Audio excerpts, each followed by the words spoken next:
To me, scary stories to tell in the dark is kind of a mix between a modern horror movie and a throwback to the Amblin movies I grew up with, which was a lot of fun. They were based in reality, based in very grounded characters who were up against enormous problems. The collaboration with Guillermo has been amazing. I mean, he's a master storyteller that I've just over these few months I've learned so much from. Just his understanding of clarity of storytelling, how to get a character come alive on screen. Obviously, not to speak of monsters and all the stuff that we can obviously see that he loves. He's been crucial to getting everything right, and he has such an acute sense of heightening the quality of everything he touches. So I'm just I'm amazed at Guillermo. I mean, he's truly larger than life. I'm very much into suspense-based horror. So I want to build dread, I want to build a tension and let the audience know something's coming, and then hold them hostage in a way for as many minutes as I can do in a movie, and try to terrorize them for as many minutes as I can. I mean, my whole thinking when I'm directing is, what does the audience perceive in this very moment? When I'm standing on set, all I'm thinking about is, how is the audience going to perceive this? How is the audience going to perceive that? Is this readable by the camera and therefore in a movie theater? And then dread and suspense is this kind of wonderful thing that only exists in horror movies. It only really, it's like a layer to the scenes that come as I don't know, as an extra thing that you need to account for constantly in the way you design a scene, that isn't just from the drama, that isn't just from the activity or the dialogue or the characters. It is that horror aspect that lays on top of the movie in a way. That is the combination of all these elements plus something extra. And it comes from the timing, the editing, and the music, of course, the sound, use of sound. It's a whole process to get to that level where you really feel the dread. I hope the audience will have fun on a very core level with just relatable characters, a decent sense of humor throughout the film, just great set-piece sequences that are suspenseful and original and fun, and of course just having a fearful, wonderful time in the theater.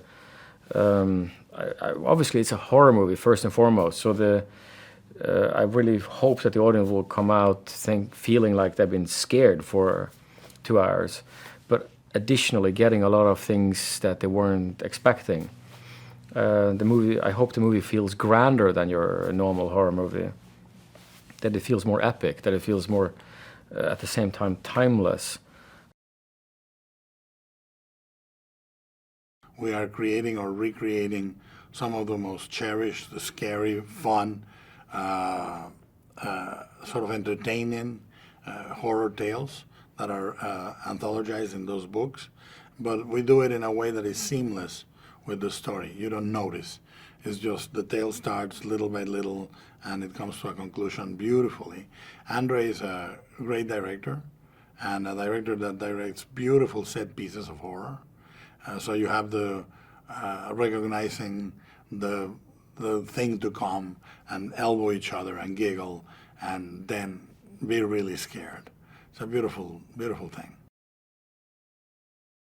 There are two types of horror movies, ones that are disturbing and they sort of scar your soul permanently, and then there is a different type of horror movie which is like a roller coaster ride. It's fun and it's entertaining and is really thrilling, but ultimately has a humanistic spirit, and that's the type of movie André does.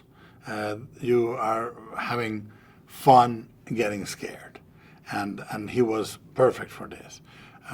He also is a filmmaker of supreme elegance in the way he stages with the camera and the actors. is a very classic, very elegant, but at the same time completely unafraid to go there for the scare. Each of the creatures or the monsters or the characters that we brought to life come from an illustration by Stephen Gamel. And we tried to be very faithful to them. We wanted to do it physically. We didn't want digital creatures.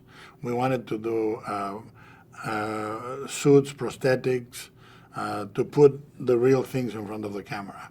And each of them is executed through spectral motion, Michael Iselda's company, but Norman Cabrera sculpts two of the characters that I think riff the best with him.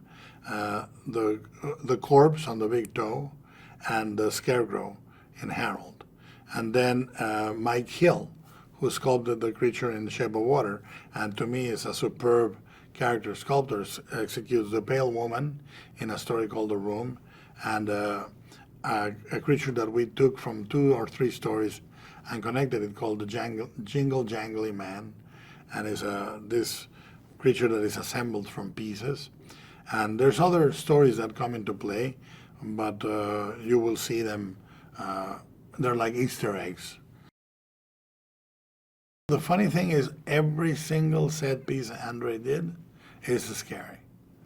I mean, I love to say this as producer. I have no merit in that, but André did it. My favorite sculpturally is the Pale Woman in the story The Room. But every single set piece is delivered exactly as the story would want it to be.